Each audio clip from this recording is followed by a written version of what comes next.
Hello everyone. We're going to start with this discussion. We have really interesting people, and I think the theme of this panel is also like very interesting. So we're going to look at suffering. So suffering can always be like looked at at various levels. Like there's a physical level, there's a emotional and psychological level, and there's a spiritual level. And in this presentation and more like a conversation, we're sort of going to engage at more spiritual level. And of course, at physiological level, there could be ways to deal with body, right? Body in a way that it heals rather than numbs. Like in the previous presentation, Daniel and Olga were talking, right? Like that how psychiatry was a way which was sort of not allowing them to sort of process their feelings and thoughts. It was numbing them. So in a way, something at a physiological level, like somatic work, or something that or a more ancient level or way of working with the body that can allow his body to heal, and at the same time, emotional and psychological level through ways of therapy that could be healing rather than just focusing on the parts that are suppressed. So what I understand from spiritual is almost like being open to pain or distress in one's life, like whatever suffering that I have in my life, that I'm living it. I'm like being with it rather than sort of getting away with it, rather than denying it. So I mean, the first response is always just to sort of not look at it and deny it, and because it's very overwhelming, it's difficult, it makes me scared and sad. But often being with suffering for some time, I feel like it opens up in us something that has a whole potential to grow and heal in a deeper way, to bring us more real, more grounded. And I also find that it also allows me, if I sit with my own sadness and my own anger, that I begin to feel more open and grounded, begin to see what my day-to-day reality is around. So with these thoughts and questions, like what is sort of pain means to us, right? What is suffering means to us in our personal life, and what is our relationship with pain? What is our relationship with suffering? Because our culture also allows us to get away, like find a way to not be with it, like look for some space which takes you away so that you can keep distracting yourself for a long time.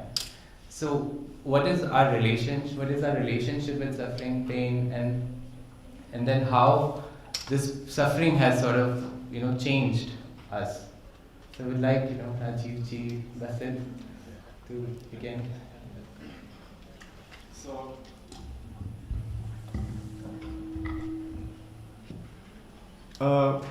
in our tradition, I come from a Muslim background and I've been practicing a Sufi path.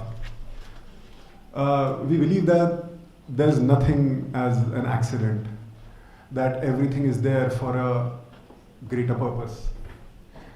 And suffering comes to you, or the pain comes to you to purify you, to cleanse you, to push you towards the purpose that the universe seeks to be fulfilled through you. That's what, in brief, we look at as pain and suffering. I'm going to take a few more minutes than that. Well, I first wanted to sort of thank and celebrate Aparna and a team in Red Door for, as she said, providing an extremely important platform for a diversity of perspectives. And I think it's extremely important to recognize that no single worldview or method works universally. But there are some guiding principles which are common, and they are sort of expressed perhaps differently, and I will express them in my vocabulary, which is not universal. And that is that just as each one of us needs a different physical diet, each one of us needs a different mental diet. So while the philosophy is important, equally important is the method. And the methods that will give us the mental diet that is appropriate for us is really something that we are the best judges. And as Basit pointed out, that much of it derives from our spiritual, religious backgrounds as to what is appropriate for us, because that is deeply embedded in our consciousness, that particular worldview. So if you hold that worldview and you try to work with something that's alien for that, to that you will get mental indigestion. And where does pharmacology fit into this? Because that was mentioned. In this worldview, so we often talk about, when we talk about mental diet, so if you have, say, an ulcer, if you have something, a very extreme condition, we believe you need to take medication for that, to heal the ulcer. But if you don't change your mental diet at the same time, then that ulcer will get aggravated. So depending on the severity of the condition, I mean, a word of caution, as someone who has worked with this, is that I don't think it's wise or skillful to universally dismiss pharmacology or to universally dismiss anything. It all depends on the particular situation, the degree of the crisis that one confronts. And so I come from a tradition that talks about the middle path. So I just wanted to circumscribe our discussion with this, and we celebrate diverse mental diets. And why do we talk about mental diets? And first talk about the solution rather than the problem, because I think we both are very interrelated. And that is because each one of us has a different mental disposition. So somebody is more comfortable eating vegetarian food, somebody is with non-vegetarian food, some people like spicy food, some people like bland food. So each one of us needs a different mental diet, just as we need a different physical diet, depending on the nature of our problem, situation, and condition. So that was one. Now just to look at, I think this has been a semantic problem, because and I come from the Buddhist tradition, where the Buddha described in the Noble Truths the presence of Dukkha. And Dukkha, unfortunately, got translated by Western scholars as suffering. And so what is suffering is really the question. And so we believe that it is not, suffering is not the problem, because we cannot escape suffering. That is inherent in the human condition. Those that we love will pass away.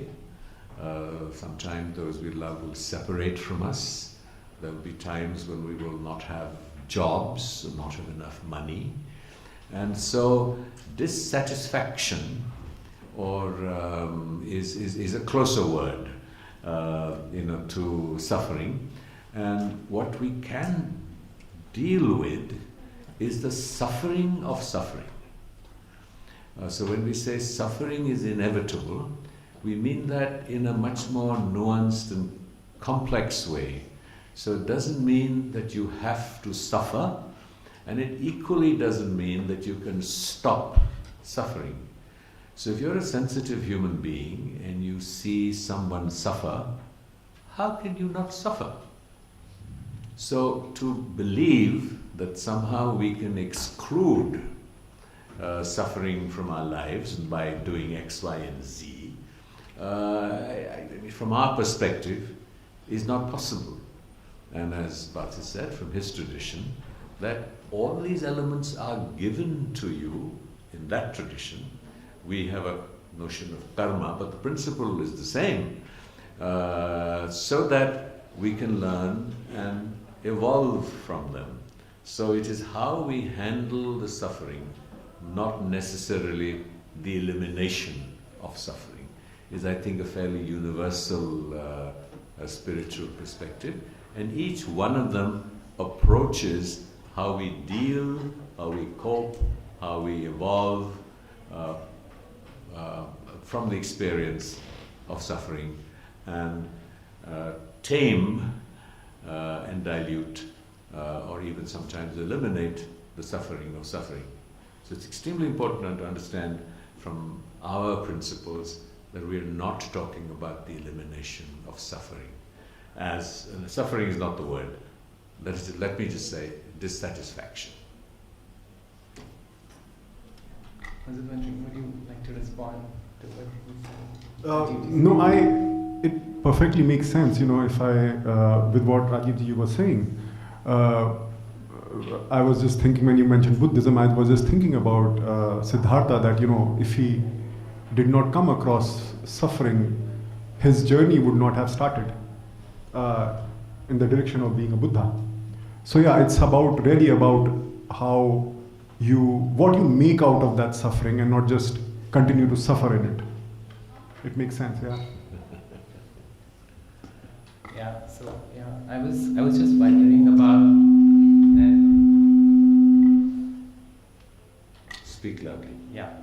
So I think both of them. Okay. So you can speak from here, put that off, because I think that's what's creating the feedback. Turn those off. Yeah. I think that's creating feedback. Yes.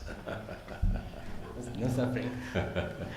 Okay, so listening to both of you, I was like wondering about, you talk about, Rajiv, you talk about the middle path. Hey, the this Buddhism. GG doesn't work. Bye. Okay. Basit bhai. Okay. Bhai. Rajiv, bhai, and Basit bhai. So Basit bhai, you talk about Sufi path, and so I was wondering, like today in times, right, we live in a culture which is very disconnected from this sense of, spiritual, like something deep, right, that can contain. So both of you have been deeply involved, like in your religious path, in your spiritual path.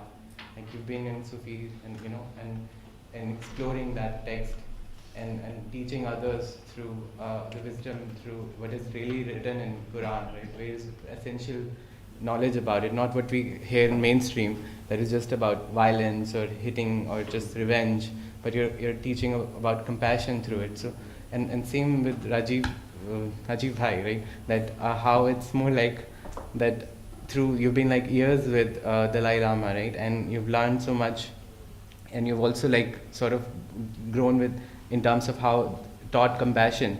So I was wondering about your personal journey, both of yours, like today we live in a culture which is difficult to find this connection, or find a person where we feel that connection and we grow spiritually, who can contain our anxieties and concerns, who can be unique to our own diets, mental diets, what we require.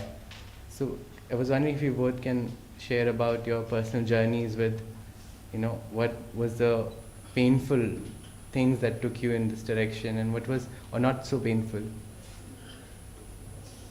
This time me? Okay.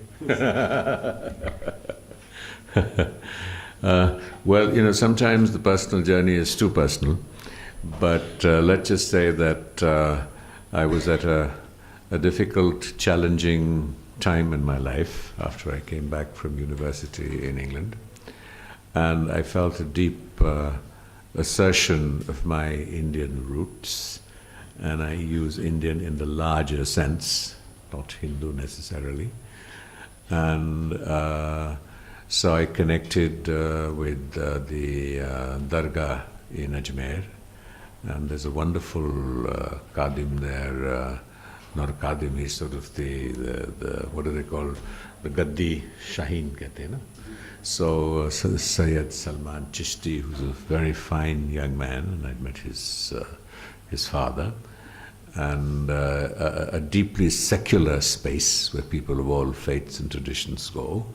And I did the little circuit, and I went to Maharishi Mahesh Yogi, and I did a teacher's training course there, because the Beatles had just been, and so it was the fashionable thing to do in Aurobindo. And finally I ended up, I had deep roots in the Ramakrishna mission, and with His Holiness the Dalai Lama. And what was very gratifying for me was that over the years And I think this is very important for our times to reaffirm this, that the Dalai Lama, who's a preeminent Buddhist monk, became a very good friend of Swami Ranganathananda, who was the head of the Ramakrishna mission, and who now sort of treats Sayyid Salman Chishti as a younger brother, and they meet often, and he has been to the mosque.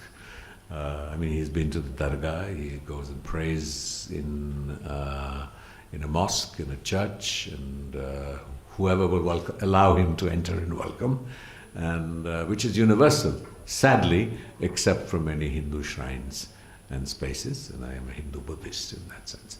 So I just want to preface this to saying that these philosophies, in their authenticity, are extremely inclusive. So when we talk about an Islamic perspective or a Hindu Buddhist perspective, it is not isolated, it is not uniquely so, and it doesn't pretend to be better or more effective than the other. I really want to underline that very, very deeply. And so you go messed up, and so the Swamiji, who I first saw before I ended up with the Ramakrishna mission, with His Holiness, said, "You're in such a bad way, you're unable to focus your mind even on a solution." And so he said, "You go and listen to music." And I said, "It's so distracted that I cannot listen to music per se." He said, "Well, what kind of music do you like?" And those days, the Beatles, pop music, was the rage. And a little secret, at one point in my life, I was a DJ on radio of Western pop music. And so he said, "If nothing else works, go and listen to the Beatles. Don't listen to their love songs, that might aggravate your condition. But John Lennon, Peace, Imagine, there are amazing songs in Western popular music." So I started with listening to music that would enable me to focus my mind. Because till such time as we develop the ability to get some modicum of focusing our minds on something, first anything, and then something constructive and meaningful, it is very difficult for the journey to begin. And the genius of our civilizational heritage has been the teaching of both method and wisdom.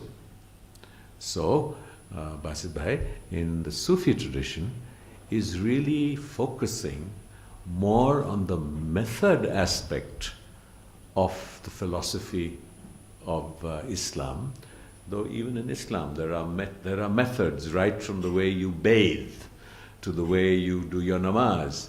And each movement of the namaz has enormous, not just significance, but, I'm sorry, I'm taking your word, but have extreme value. So when you sit down and you prostrate, prostration nurtures humility.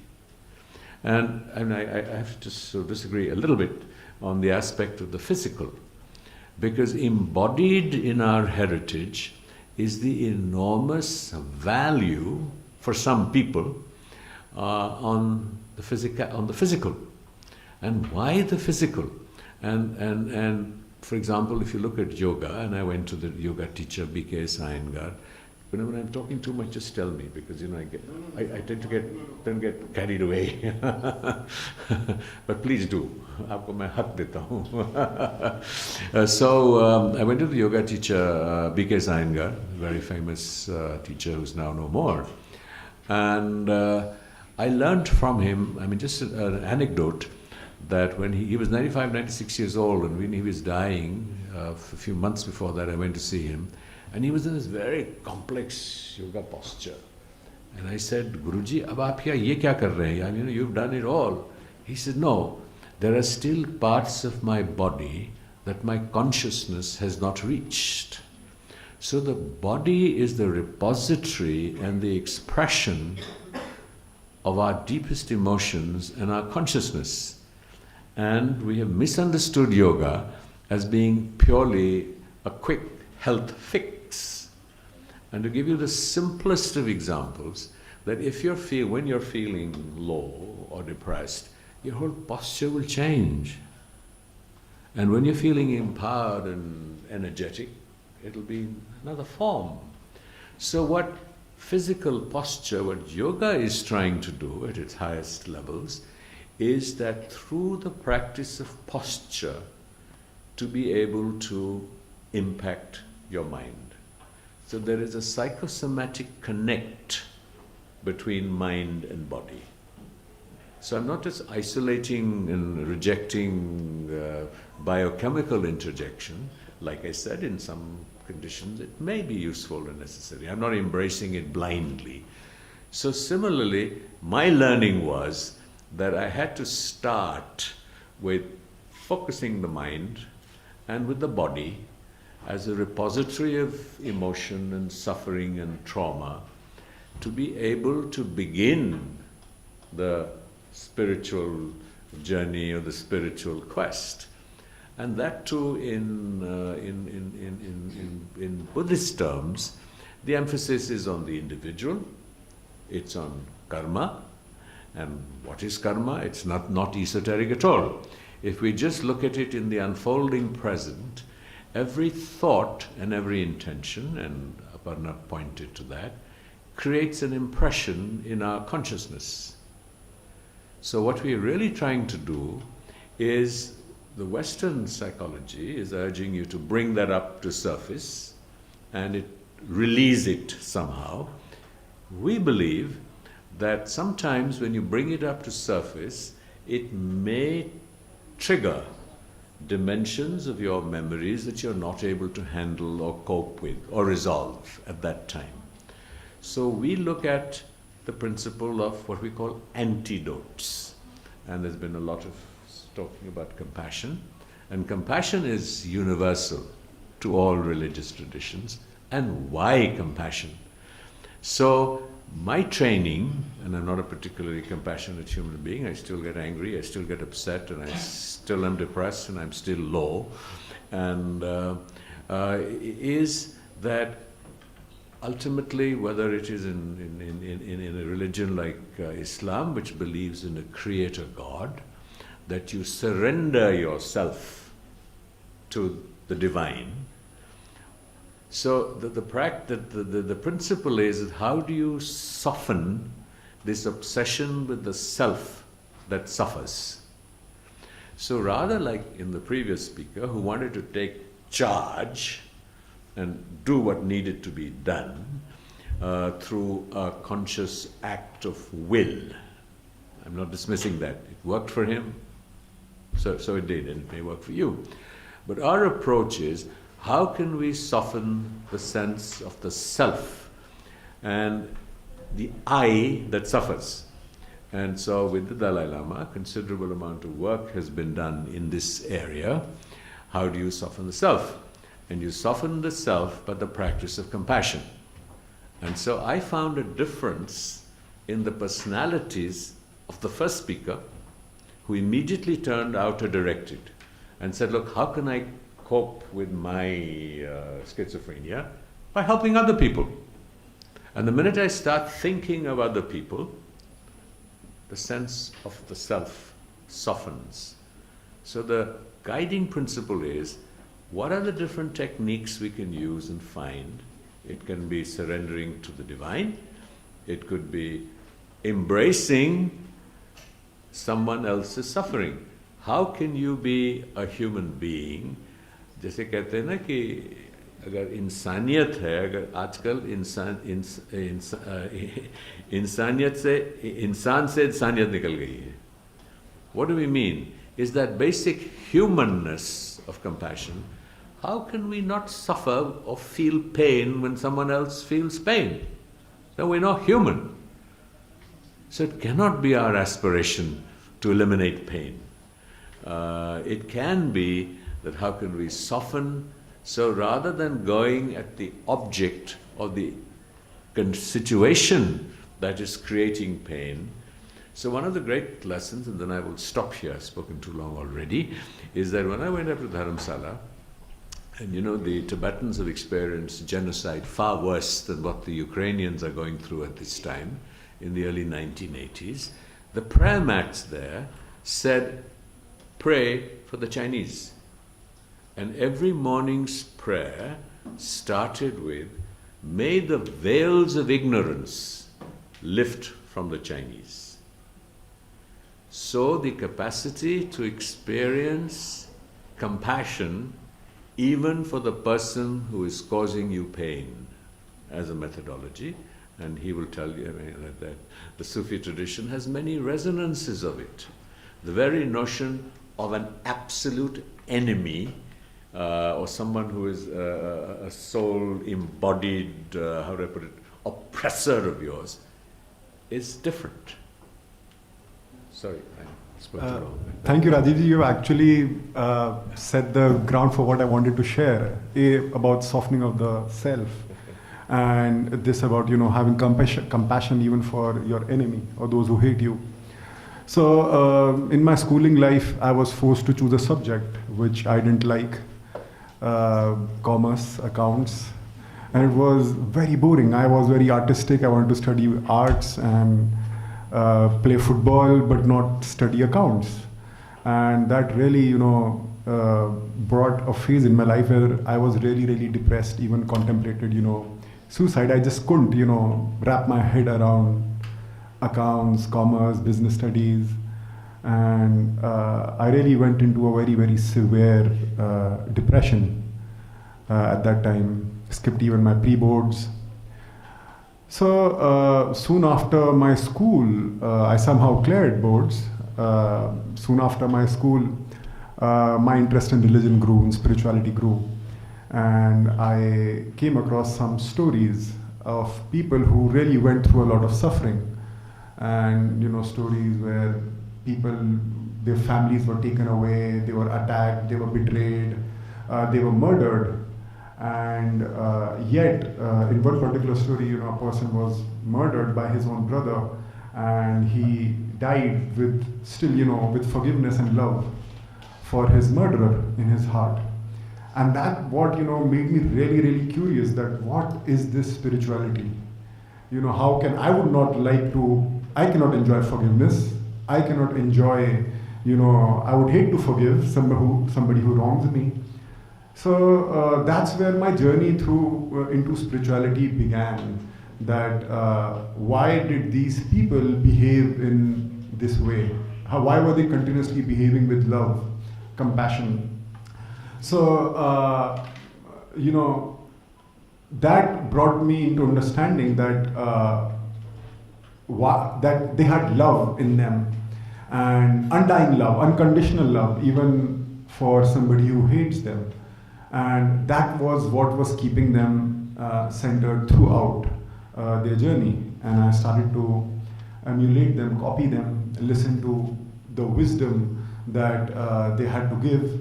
There was a time, every night before sleeping, I would read one small poem from Rumi or Hafiz. Everybody must have heard about Rumi. So some of the things that really helped me, the ideas that Rumi gave, that really helped me to come out of that state, let's say. Things didn't go away, but I could cope with them. One of the things that really hit me hard was Rumi saying that it's the pain in the womb that tells that a new life, to a mother, to a pregnant woman, that a new life is about to happen. Another place where he said that if you can be patient with the thorns, rest assured that soon you will be showered with the roses.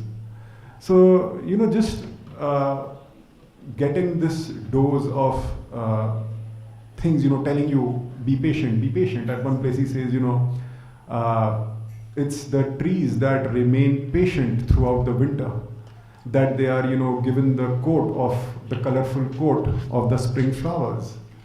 So these are the things that really helped me, stay there, be patient, be hopeful, and hang out, keep working on myself, and not let anything steal compassion or love away from my heart.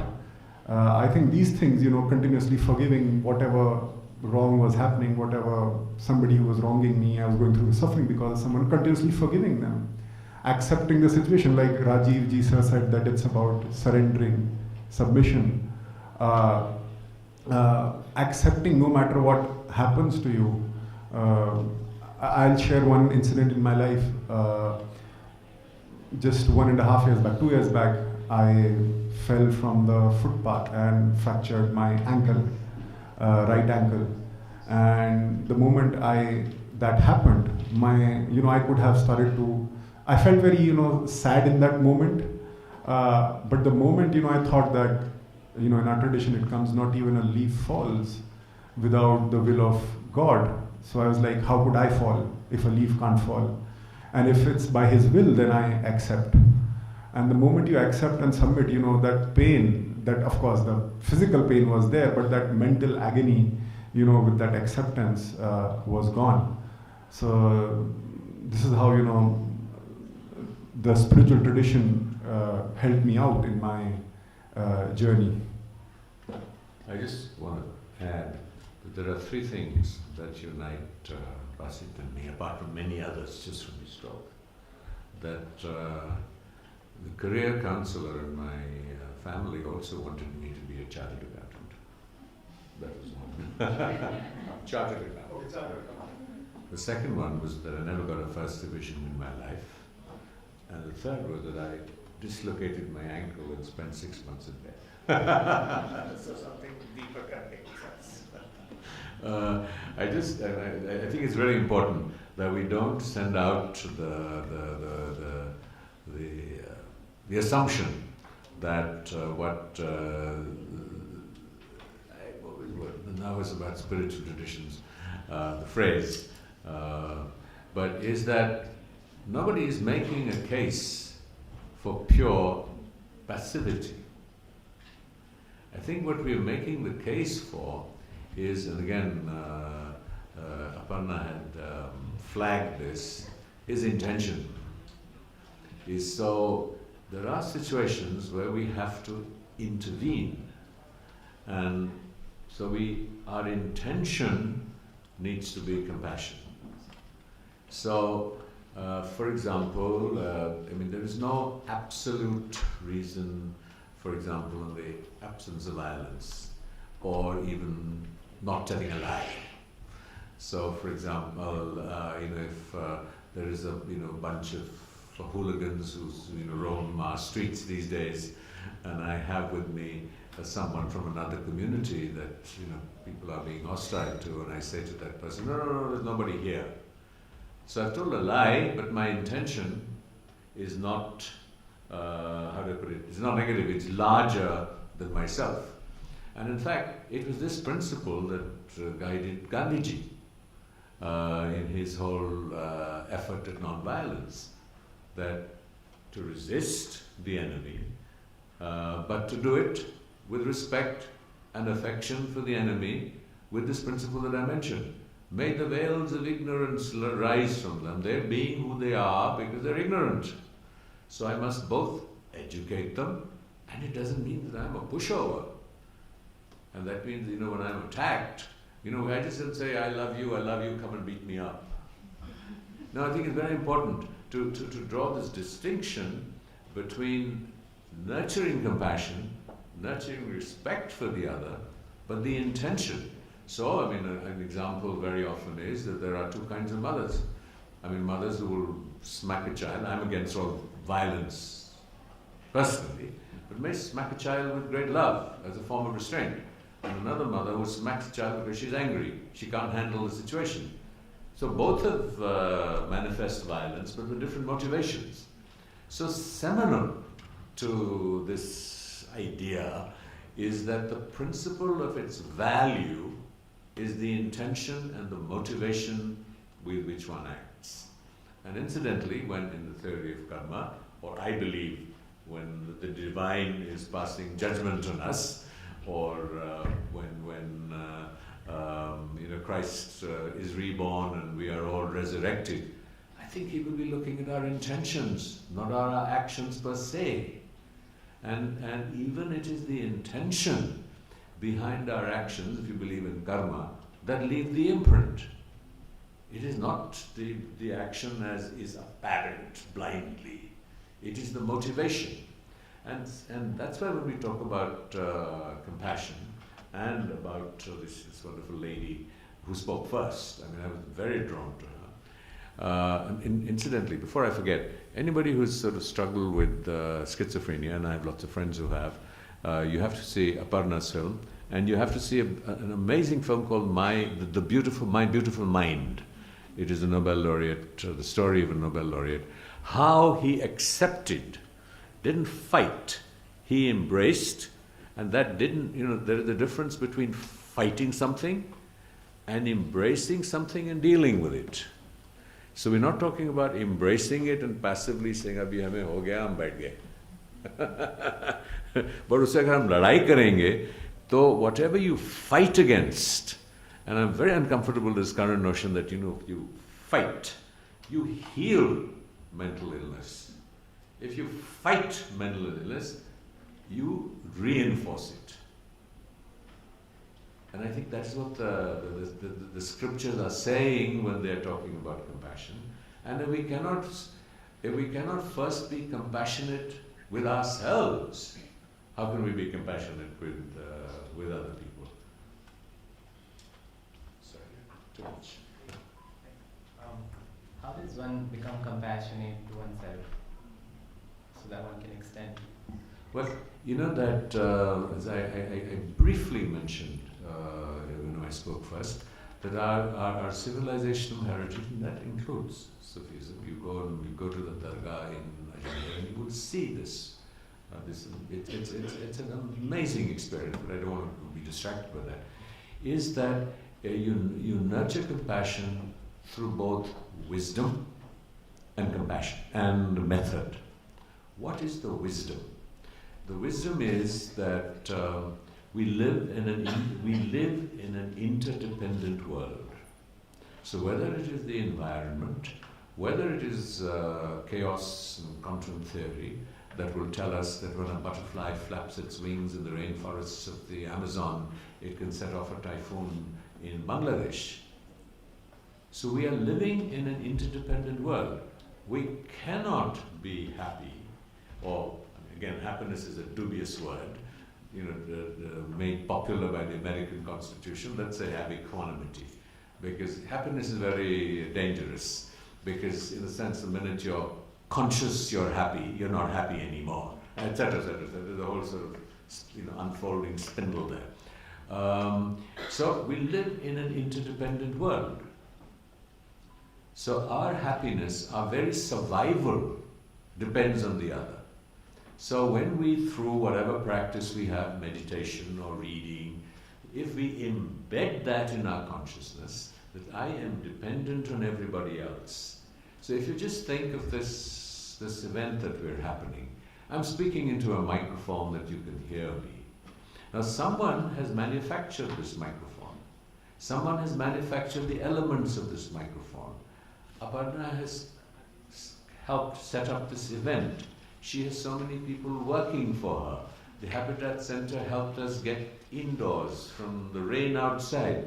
The number of people who have just made this event possible, who make your breakfast possible, who make it possible for you to move from one place to the other, who just make your survival possible, then how can we be indifferent to the others who make our very existence, our emotions, our needs, etc., possible and legitimate? So that is the first interdependence. Then it is even those who don't directly impact us, we reflect on interconnectedness, which means that look at what's happening to the environment. So every action, every match that is lit in the smoke or whatever, the pollution that comes out of it, every car, it all adds up. So we are interdependent and we are interconnected. And the third thing that unites all of us is we are all impermanent. We somehow have this sense that we are eternal. or we are infinite, and that life is going to go on forever. No matter which religious tradition you look at, that process of life, the very process of being born, whether we're embarrassed acknowledging it or not, is we are born because of two people, and the sperm and the egg coming together, and the nurturing of our families, our mothers, and then one day we will all die. So this is also common to all of us. So this is where our method, and the method of this is meditation.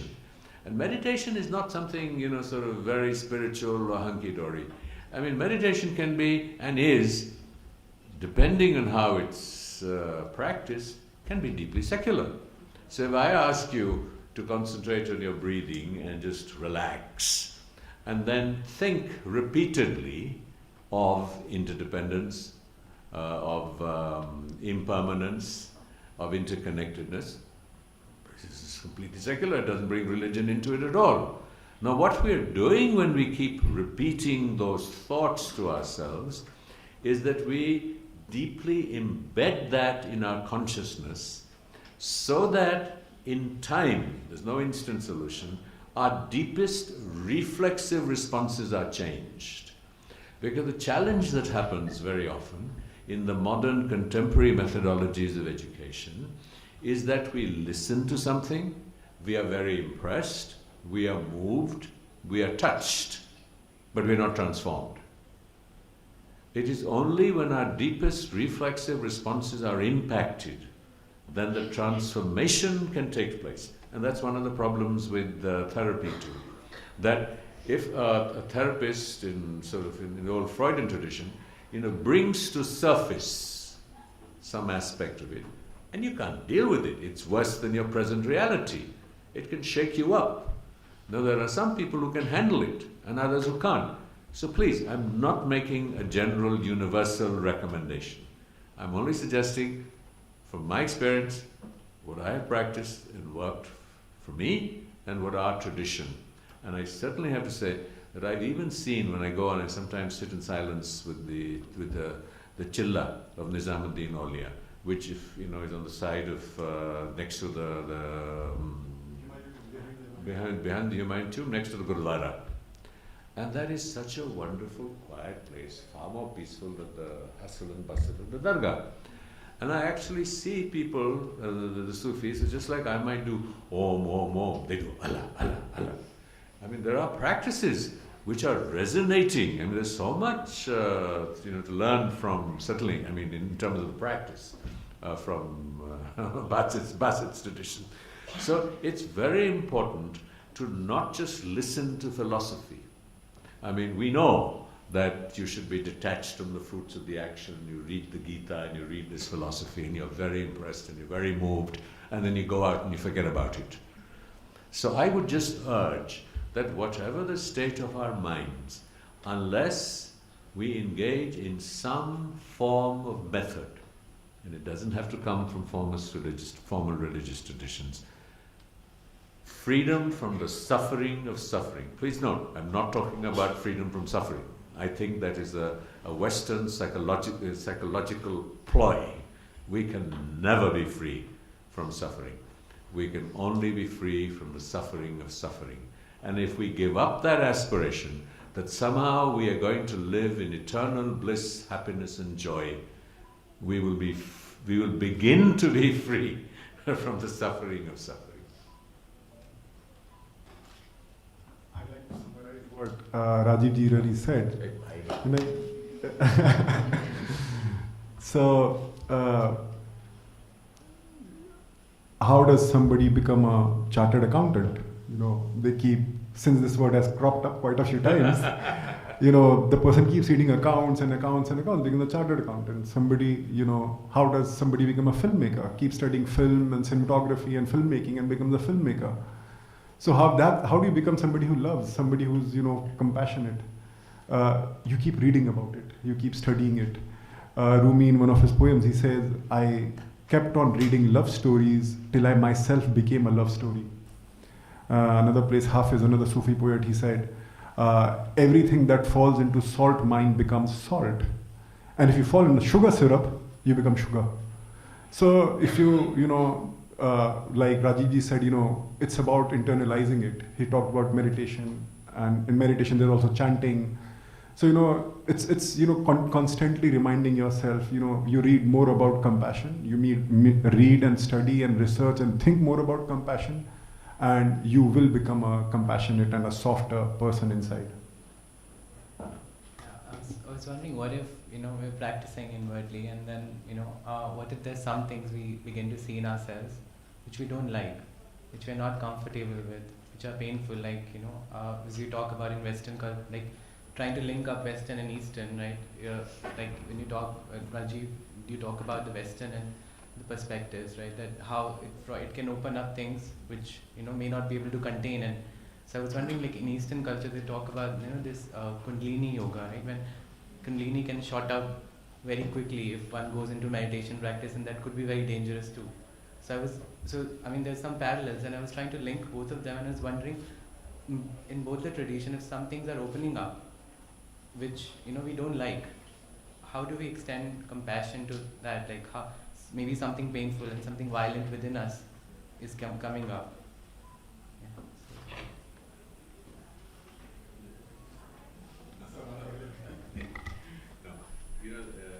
This is why in the Eastern traditions, the role of a teacher is important to help you along the journey. The preliminary practices can be done without the help of a teacher, but the principle remains the same, that we are not seeking to bring to surface in the Eastern traditions. We are giving antidotes. There is a difference. So an antidote is something that counters. If something is acidic, you put in alkali. Do something alkaline. So I'll give you an example from a very common Indian, practice. In Islam, they don't visualize the Prophet, but in the Hindu and Buddhist traditions, we visualize the deity. Okay? Now, we visualize a range of deities. We would visualize, say, a wrathful deity, or a compassionate deity. Now, what is the role of the deity? The role of the deity is to serve as an antidote. So, for example, if at one point my teacher felt that I was very shy and reticent, so he had me work with a deity that embodied strength. So as I visualized the deity and the elements and the symbols of the deity and the expression of the deity, they began to imprint my consciousness or my subtle mind to antidote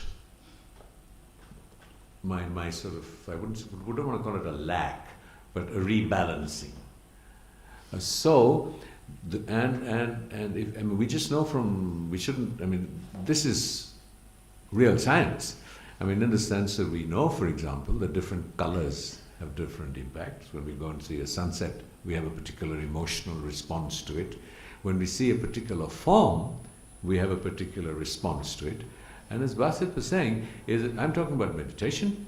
He's saying you read, whatever it is that just like you invest time, if you want to build up this muscle, you keep doing X, Y, Z, you keep doing exercises so that this muscle develops.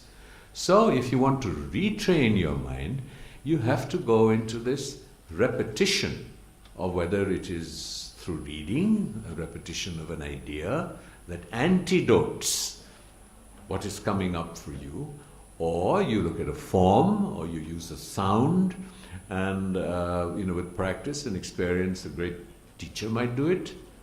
But they're diminishing now. Usually they want, want 10 lakhs of your money to go and spend 3 weeks with them and promise you instant enlightenment. And I think the other thing that Basit will tell you, and I will endorse, is that there's no instant solution. It takes effort. And during that process of effort, there will be some upheaval, and And you could have, for example, if this is too esoteric, just tell me. I'll change, talk about something else. We have an idea in the Buddhist tradition, which badly translated is no self. So as you soften the self, actually you begin to realize you don't have a self. And this is what Islam will tell you too. That your self is actually an expression of the divine. It's not yours.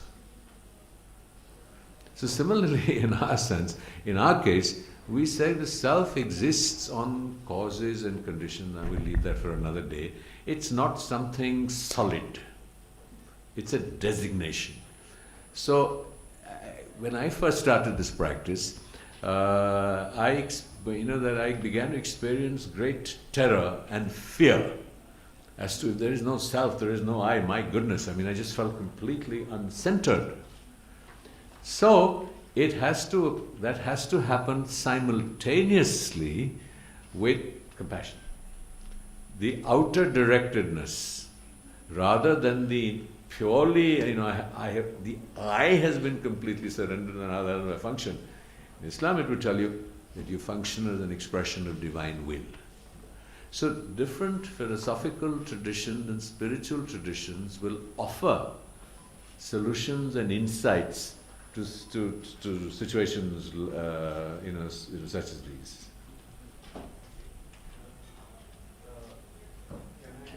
I think I saw the sign that time is almost over. So we can just take a few minutes. Yeah, one thing I'd like to add, I forgot to add in my previous answer when I was talking about my own phase through depression. In our tradition, I read that children, they are pure, babies, they are pure. And when I looked at children, at myself when I was a child, I saw I was happy. I was not depressed. I was, playing. And I realized, we were doing three things. And, at different places I found these three things mentioned. I was loving, practicing love as a child. I was learning, and I was playing. And I started to focus on these three things, to love, practice love in some way with the animals, compassion, express compassion, practice love, learn, grow, gain more knowledge. And I ensured that I was playing, and not just working all the time. And that really helped me come out of it. Yeah, thank you. Sorry, I'm going to make a very brief comment. That we have to be very careful about semantics. And I know this from our traditional scriptures, and I do some writing, is that, for example, is happiness, very dangerous word. What he's talking about is compassion, and even that is not a completely accurate description, because when we talk about love, for example, immediately it's attachment and reciprocity. Compassion is not. Now we have struggled in all our traditions, ancient traditions, with finding legitimate verbal equivalents to what we're talking about. And so as you approach these, it's extremely important, and this is where the teacher, someone comes in, because we loosely use the words that our Western education has indoctrinated with us as our aspiration.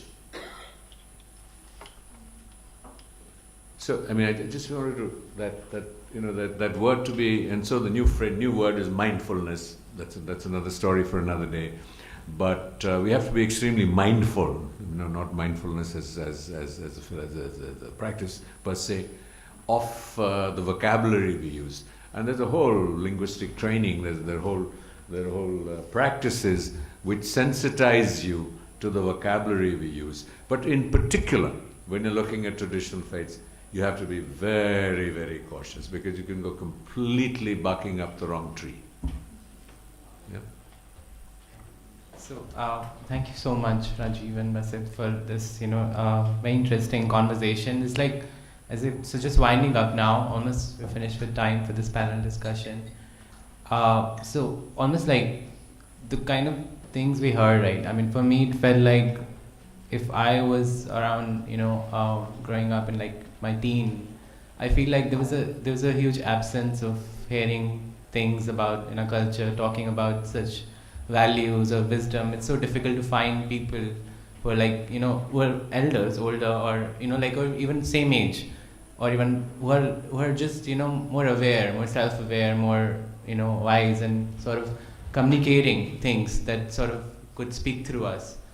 So I felt, for me, it felt like hearing things like that about spirituality, about Sufism, and about middle path, and I also felt that this sort of medium to have a teacher in place, right? Who can, so maybe a spiritual teacher, like, which sort of it sort of fascinates me, because I feel like in sort of Western culture it's more like you'll have a therapist, which is sort of like a therapist who's guiding and who's sort of holding the space, containing the space, and it's also depends on the orientation of therapist, whether the therapist is taking you into the depths of you, or rather and working through your pains and finding the compassion and transforming you so that you can go out and do it, or the orientation of therapist is to just not go there.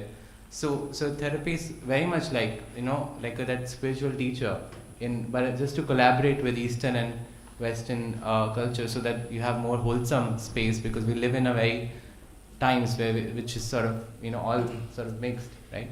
So and I'm thankful for bringing both of you like brought the body back, right, to the spirituality. It's not that we alienate spiritual from the body or the mind space. All are interconnected.